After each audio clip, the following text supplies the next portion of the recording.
Julian Marquez, Marc-Andre Barrios, -130 for Marc-Andre, +130 for Julian Marquez. Over-under set at 1.5 rounds, -135 for the over, +135 for the under. The Cuban Missile Crisis. Does he get it done against the Canadian in this one? What do you think? I don't know, man. I've gone back and forth on it because you watch Julian Marquez and he's got skills in the submission department. He's powerful on the feet. He's kind of a erratic striker at times, I want to say. I mean, he's not like a guy that's out there technically boxing dudes up or anything, but he is dangerous at all times. He does seem to get a little bit tired as the fights go on. And if you look at Marc-Andre Barrios, he lost to Alexander Hernandez via submission, and then Chidi Njokuani via TKO. So, I mean, those are two dangerous guys in themselves. And he beat Jordan Wright, and he beat Dalcha Lungimbiola, who hasn't had lately. He got finished in his last fight.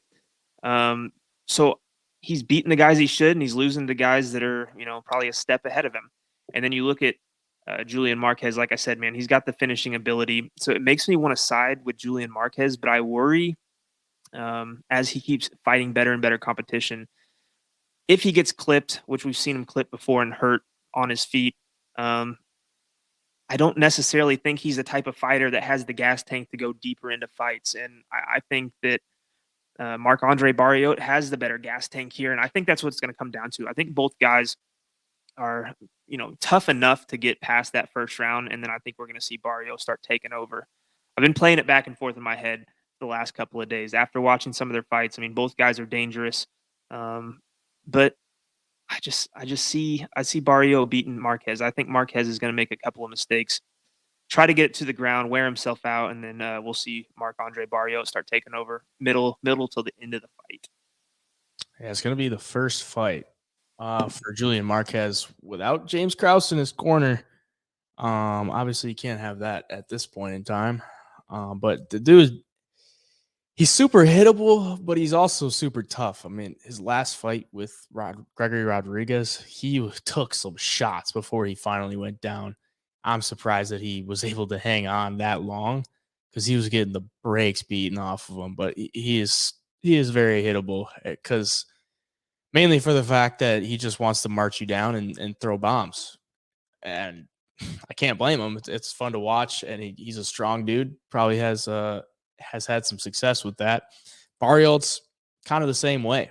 He kind of wants to walk you down, throw. He throws a lot of volume, lands 5.35 strikes per minute, but also super hittable. So this one, I want to say this one goes under 1.5, but at the same time, both guys are pretty tough, and both guys are willing to take a shot, to give a shot.